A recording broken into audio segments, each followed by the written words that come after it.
The crimson sun was bleeding into the Montana horizon when Lucas Zachariah first spotted her, a ghost-like figure staggering across the open prairie, her dress torn and feet bare against the unforgiving earth. The year was 1876, and the untamed West cared little for those who wandered alone, especially as darkness approached. Lucas pulled back on his stallion's reins, squinting through the golden haze of dusk. After 3 weeks of solitary cattle driving, he'd grown accustomed to mirages dancing on the distant plains, but this was no desert vision. This was a woman, clearly in distress, stumbling forward with determination despite her evident exhaustion. "Whoa, Ranger," he murmured to his horse, swinging his leg over the saddle and dropping to the ground. Dust billowed around his worn leather boots as he took a tentative step forward, not wanting to frighten her more than she already appeared to be. The woman hadn't noticed him yet, her gaze fixed on some invisible point ahead, as if salvation lay just beyond the horizon. Lucas cleared his throat and called out, "Madam, are you in need of assistance?" She startled like a wounded deer, whirling around with wide eyes that reflected both terror and defiance. For a moment, they regarded each other across the waving grass, he with his hand raised in peaceful greeting, she poised to flee despite her obvious fatigue. "I mean no harm," Lucas said, keeping his voice even and low the way he'd calm a spooked horse. "You look like you could use some help." The woman's chest heaved with rapid breaths. She was young, perhaps 25, with chestnut hair falling in tangled waves around a face both beautiful and haggard with exhaustion. Blood had dried along a cut on her cheekbone, and her once fine dress was torn at the shoulder, revealing skin reddened by the relentless sun. "They'll be coming," she finally spoke, her voice hoarse but resolute. "I can't stop." Lucas nodded slowly, understanding without details. In these territories, people ran for many reasons, some from the law, others from things far worse. "I've got a horse, water, and food." "Whatever you're running from, you'll make better time riding than on those bare feet." Her gaze flickered down to her bloodied soles, as if she'd only just remembered her lack of shoes. When she looked back up, some of the wild panic had settled into grim calculation. "How do I know you're not one of them?" she asked. Lucas removed his hat, revealing sun-streaked brown hair and eyes as honest as the open sky. "Name's Lucas Zachariah. I'm moving cattle north to Montana Territory. No one's paying me to chase after anyone." The distant howl of coyotes seemed to make her decision. With a small nod, she took a hesitant step forward, then immediately winced. Lucas moved toward her, leading Ranger by the reins. "What's your name, madam?" A moment's hesitation. Tallulah Monroe." "Miss Monroe," he acknowledged, offering his canteen. "You'll ride beside me from now on, at least until you tell me different." Tallulah's fingers trembled as they brushed against his, taking the water. After a long drink, she studied him with newfound clarity. "Why would you help a stranger, Mr. Zachariah?" Lucas helped her onto his horse before answering. "Out here, kindness isn't weakness, madam. It's survival." He mounted behind her, careful to maintain a respectful distance as he reached around for the reins. "Besides, my mother would haunt me from beyond if I left a lady alone on these plains at nightfall." As they rode toward his camp, the first stars began to pierce the darkening sky. Lucas felt Tallulah gradually relax against him, her body surrendering to exhaustion. Whatever demons pursued her would have to reckon with him now, though Lucas couldn't have guessed how deeply their fates would soon intertwine, or how this chance encounter on the Montana prairie would forever alter the course of their lives. When they arrived at his modest camp, Tallulah was barely conscious. Lucas dismounted first, then gently helped her down. The small fire he'd built earlier still glowed with embers, and he quickly revived it, aware of how the night chill would settle soon. "I've got some stew left," he offered, guiding her to a bedroll near the fire. "It's not fancy, but it's warm."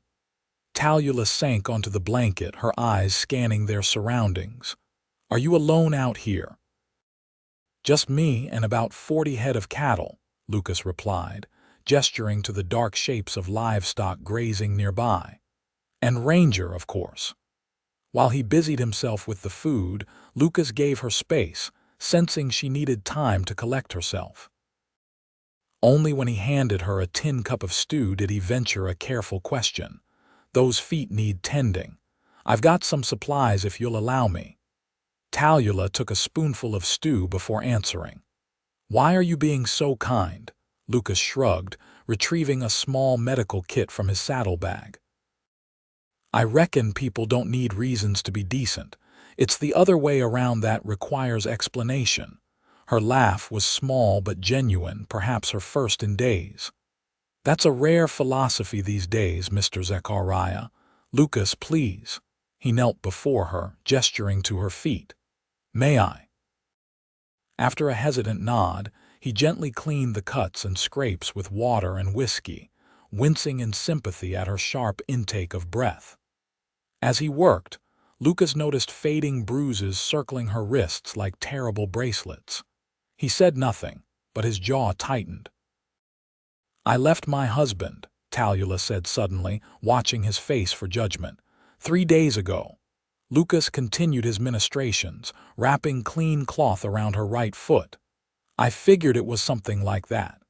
"He's the magistrate in Silver Creek," she continued, her voice gaining strength. "Everyone respects him." No one would believe she stopped, swallowing hard. "I believe you," Lucas said simply, moving to her left foot. "And I respect your courage." Tallulah studied him with cautious hope. "He'll be looking for me. Theodore Monroe doesn't lose what he considers his property."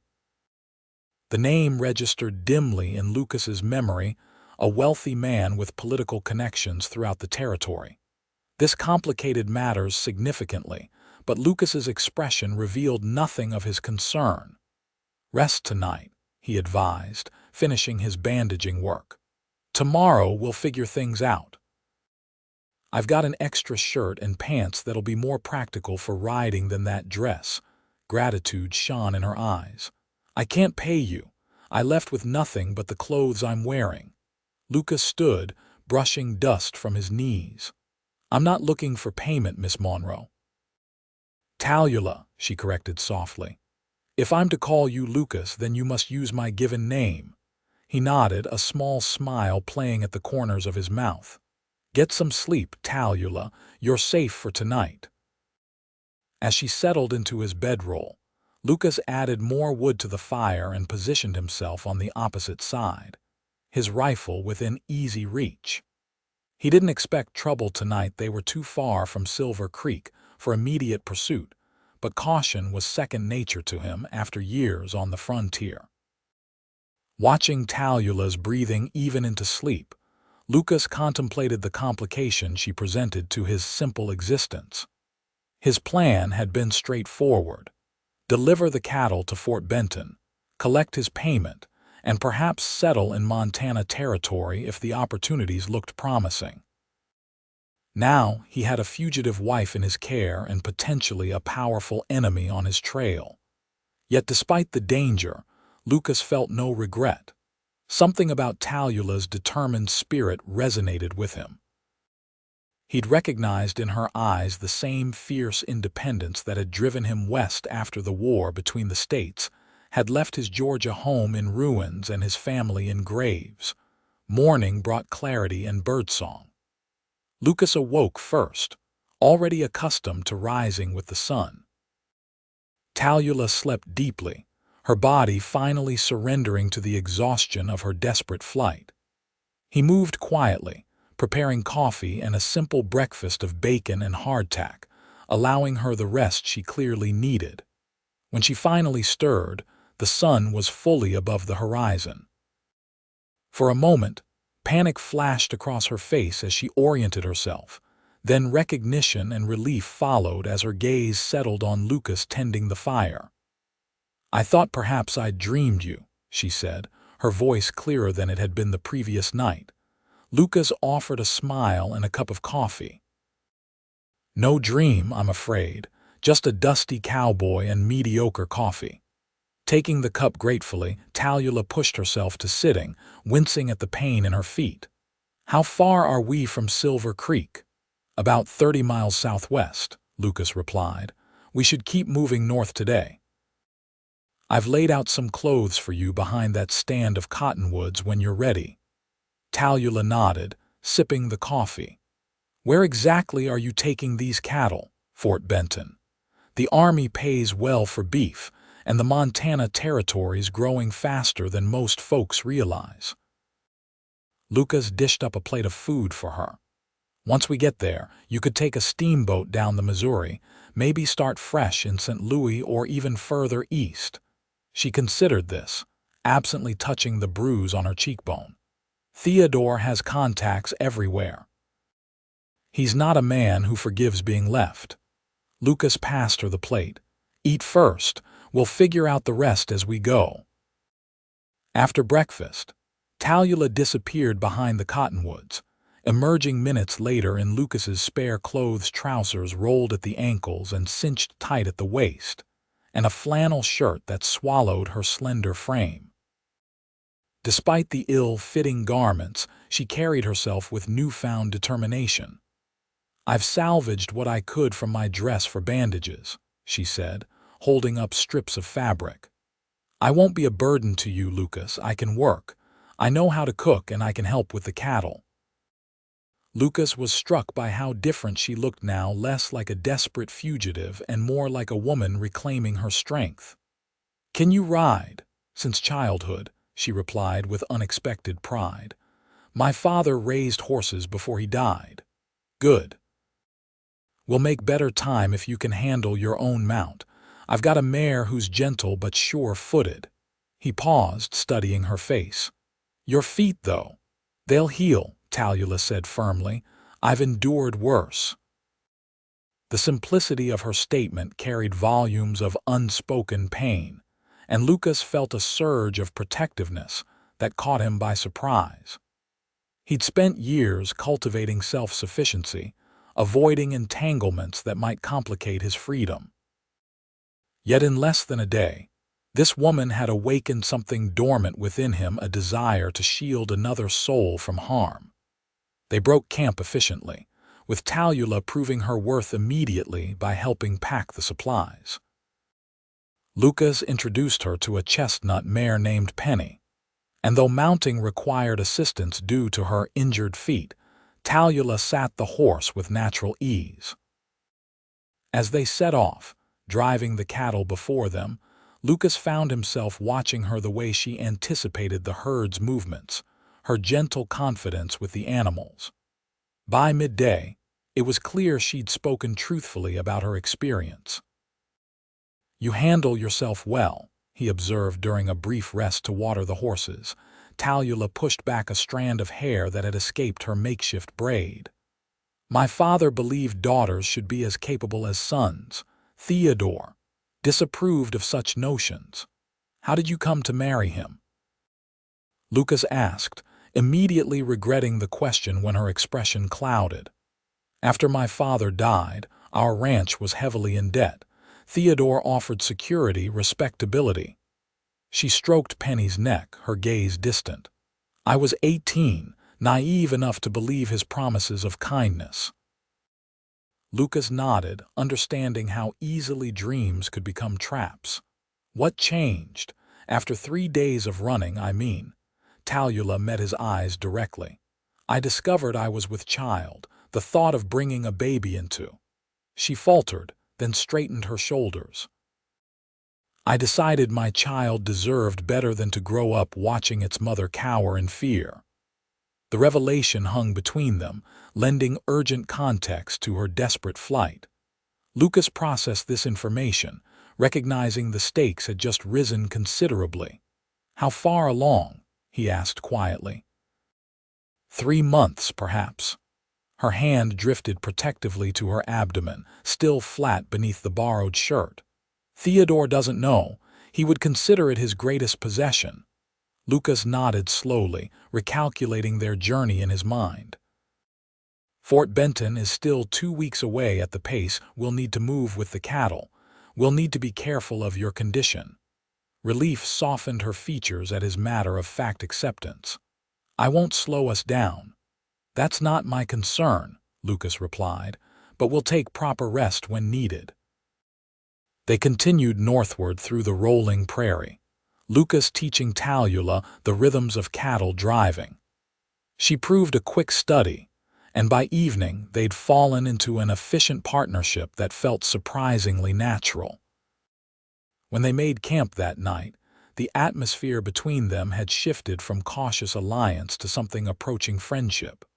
Over a supper of beans and salt pork, Tallulah asked, "What about you, Lucas? What drives a man to move cattle alone through such country?" Lucas poked at the fire, watching sparks rise into the darkening sky. "After the war, there wasn't much left for me in Georgia. I drifted west, worked ranches in Texas, then Kansas. Found I had a knack for cattle and preferred my own company to most others." "No family?" she inquired gently. "Lost my parents to fever before the war. My brother fell at Shiloh." He spoke without self-pity, these old wounds long scarred over. "There was a girl once, but she married a banker while I was fighting, probably for the best." Tallulah studied him thoughtfully. "And now you're helping a stranger with dangerous troubles. That doesn't sound like a man who prefers solitude." Lucas smiled faintly. "Maybe I've had enough of it lately." The following days established a routine as they moved steadily northward. Tallulah's feet began to heal, and color returned to her cheeks. Each evening they shared stories over the campfire, Lucas recounting his adventures throughout the Western Territories, Tallulah describing her childhood on her father's horse ranch. She spoke little of her years with Tallulah Monroe, but occasional nightmares that left her gasping for breath in the darkness told Lucas enough. On those nights, he would quietly stoke the fire and speak in low, calming tones until she drifted back to sleep. A week into their journey, they encountered their first real challenge. Lucas had been uneasy since midday, noting unusual movement in the distant hills.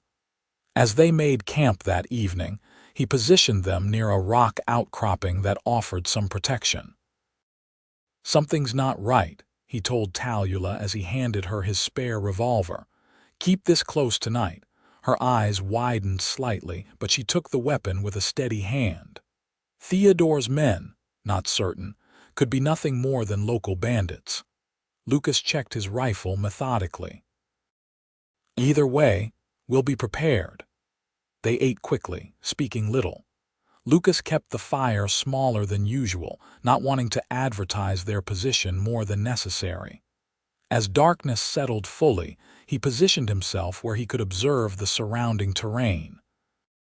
Near midnight, the sound of approaching horses confirmed his suspicions. Lucas touched Tallulah's shoulder gently, signaling her to remain silent as he moved to a better defensive position among the rocks. 3 riders emerged from the darkness, approaching their camp with deliberate slowness. Lucas recognized the tactics. They were assessing the situation before making their move. He waited, watching. "Hello, the camp," one of the riders finally called. "Mind if we warm ourselves at your fire?" Lucas stood, rifle held casually but ready. "State your business, gentlemen." "It's late for social calls." The lead rider moved forward, features becoming visible in the firelight, a hard-faced man with a deputy's badge pinned to his vest. "Official business.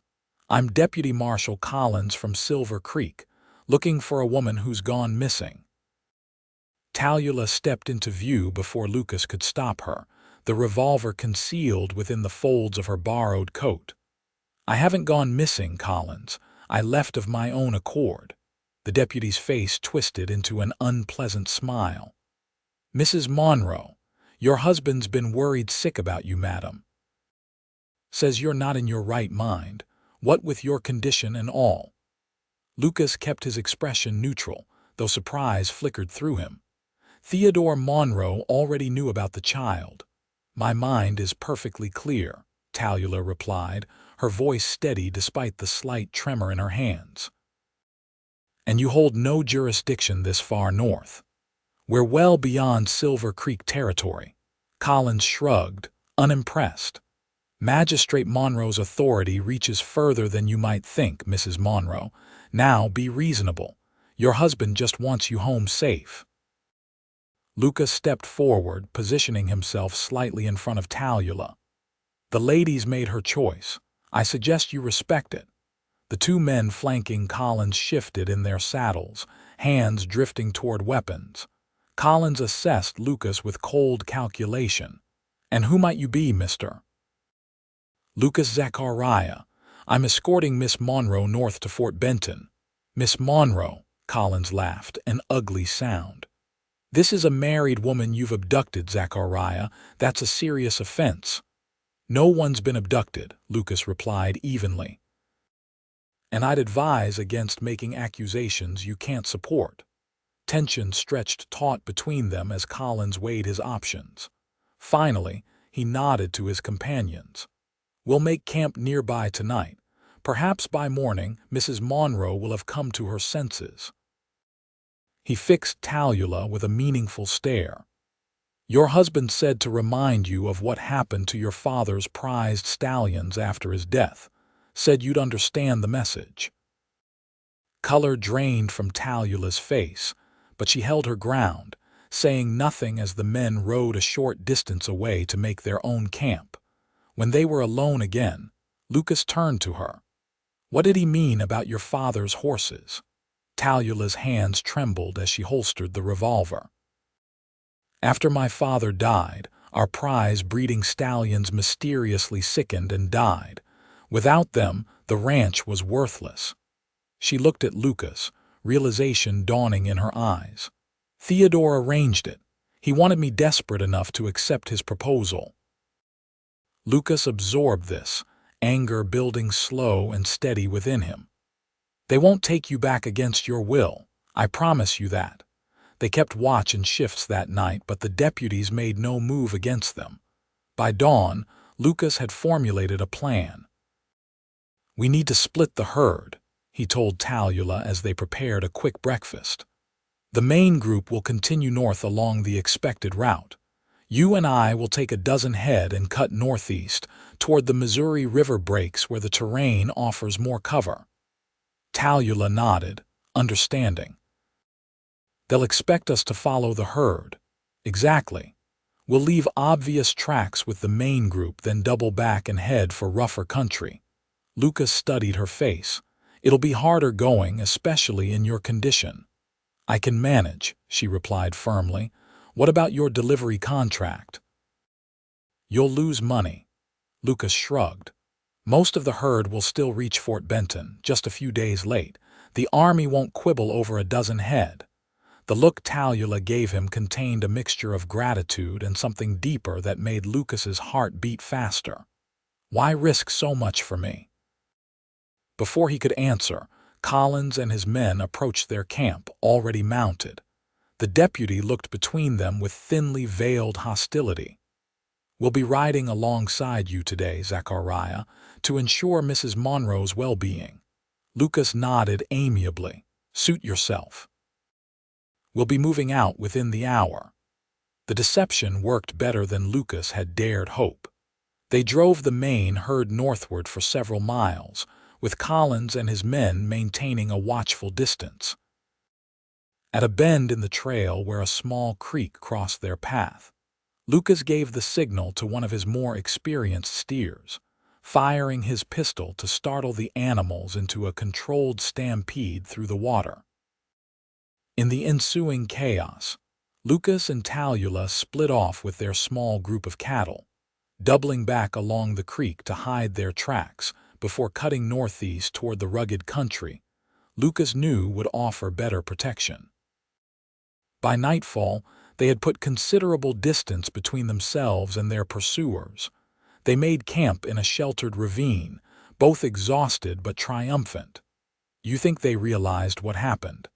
Tallulah asked as Lucas built a small, well-hidden fire. "Eventually, yes. But they'll have their hands full with 40 panicked cattle first." Lucas grinned, a rare flash of unguarded emotion. "By the time they sort it out, we'll have a solid head start." Tallulah laughed, the sound bright and unexpected in the gathering darkness. "Lucas Zachariah, I believe there's more rogue than gentleman in you after all." "Desperate times," he replied with a wink, enjoying the way her laughter transformed her face. In that moment, with firelight dancing across her features and her eyes alight with something like happiness, Lucas acknowledged what he'd been avoiding for days. He was falling in love with Tallulah Monroe. The realization should have alarmed him. Instead, it settled into his heart with the rightness of a key finding its lock. He busied himself with cooking their supper, uncertain how to navigate this unexpected development.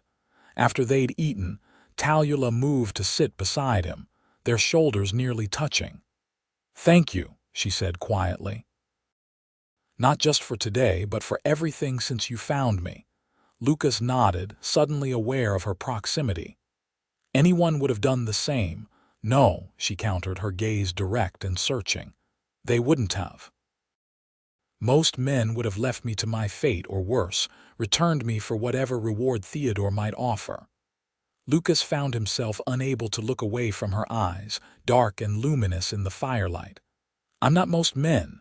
"No," she agreed softly. "You're not." Something shifted between them in that moment, an acknowledgement of feelings growing too strong to ignore. When Tallulah tentatively reached for his hand, Lucas intertwined his fingers with hers, a simple touch that somehow contained volumes of unspoken promises. They remained that way for a long while, watching the fire and savoring this fragile new understanding. Lucas knew there would be time for more, for proper declarations and considerations of their future. But for now, this quiet connection was enough. The following days brought new challenges as they navigated the rougher terrain east of their original route. The Missouri River breaks offered excellent protection, but made for difficult travel. Lucas watched Tallulah carefully for signs of fatigue, concerned about her pregnancy, but she matched his pace with stubborn determination. On their fourth day of detoured travel, a violent thunderstorm forced them to seek shelter in an abandoned trapper's cabin nestled against a hillside. The small, dilapidated structure barely kept out the rain, but it provided welcome respite from the driving wind and lightning that split the sky. As thunder shook the cabin's walls, Tallulah and Lucas sat side by side on a makeshift bench, a single lantern casting long shadows around them. Their cattle huddled miserably in a nearby gully, enduring the downpour. "Will this delay us considerably?" Tallulah asked, watching water drip through a crack in the roof. "A day, perhaps two," Lucas replied, "but it will also wash away any tracks Collins might have followed." "Could be a blessing in disguise." Tallulah nodded, then suddenly gasped, her hand flying to her abdomen. Lucas tensed beside her. "What is it? Are you unwell?" A slow smile spread across her face as she took his hand and placed it gently on her stomach.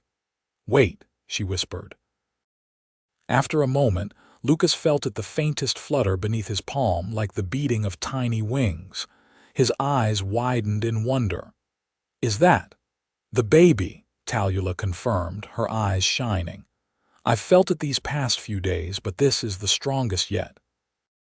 Lucas remained still, marveling at the miracle of life stirring beneath his hand. In that moment, the storm outside seemed to fade away, leaving only this perfect connection between them. "Tallulah," he said, his voice roughened with emotion, "I know your circumstances are complicated. I know we've known each other only briefly, but I need to tell you." He paused, gathering courage. "I believe I'm falling in love with you." Her eyes searched his face, finding only sincerity. "Lucas," she began, then stopped, swallowing hard. "I'm still legally married and carrying another man's child." "I understand all that," he replied steadily. "None of it changes how I feel or what I'm offering." "And what is that exactly?" she asked, vulnerability naked in her question. Lucas took both her hands in his. "A future, together, whatever that might look like." He smiled gently. "I'm not asking for promises now, just consideration of possibilities." Tallulah's eyes filled with tears, but her smile was radiant.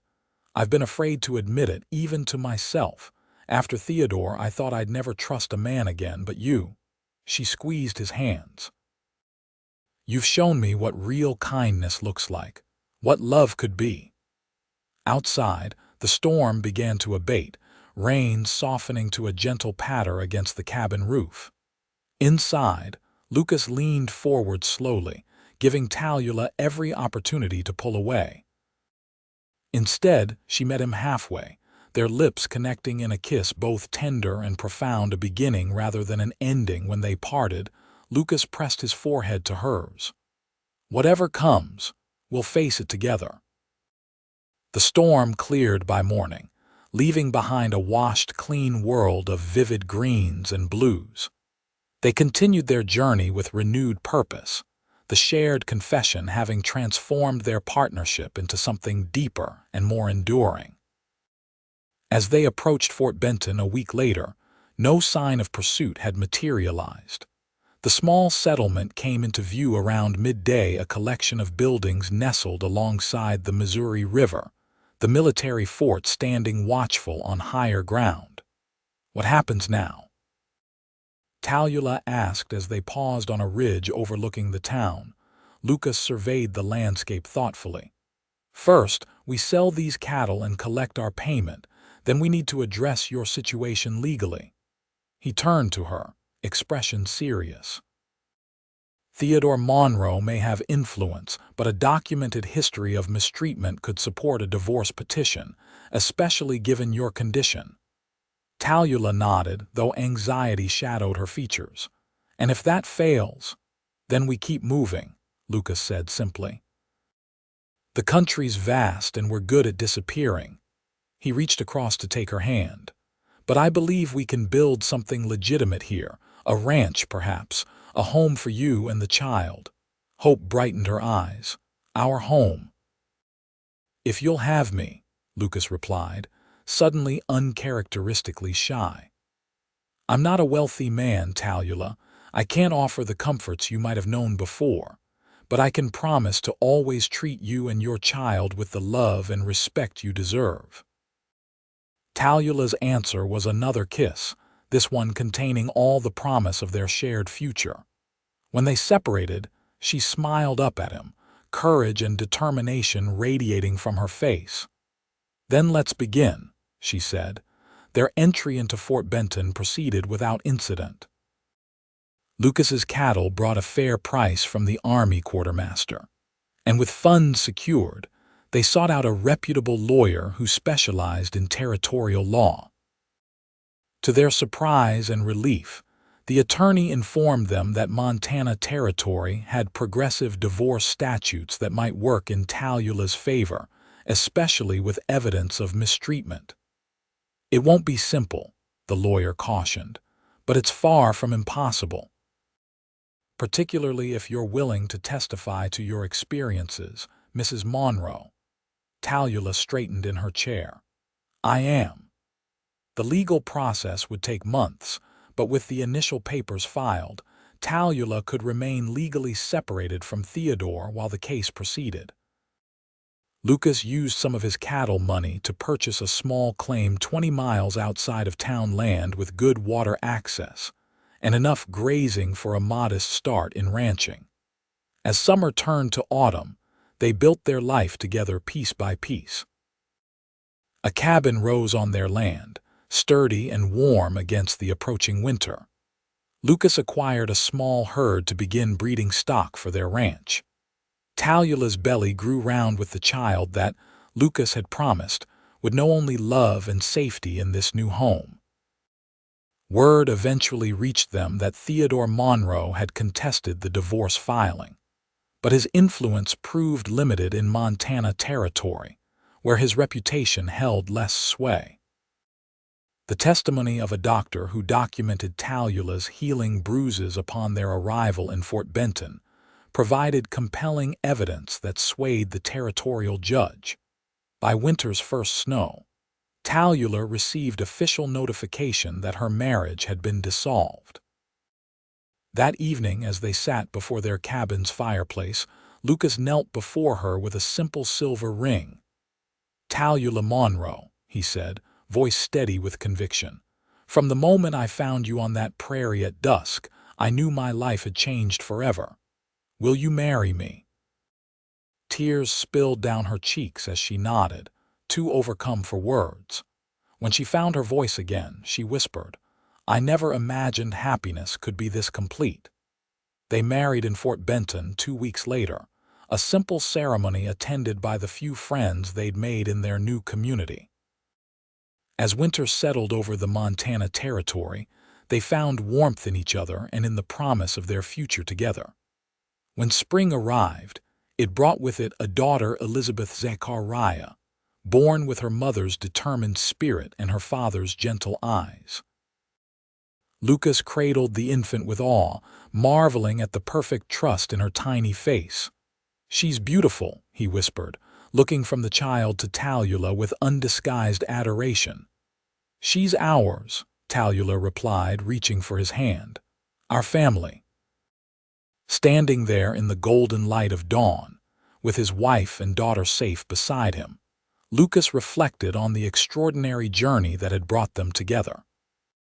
From a chance encounter on the Montana prairie to this moment of perfect belonging, their path had been marked by courage, sacrifice, and unwavering devotion.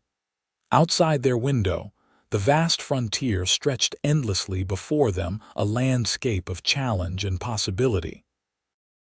But within the walls of their home, Lucas and Tallulah had discovered the greatest frontier of all, the boundless territory of a love born in adversity and nurtured with tenderness, strong enough to sustain them through whatever adventures still awaited.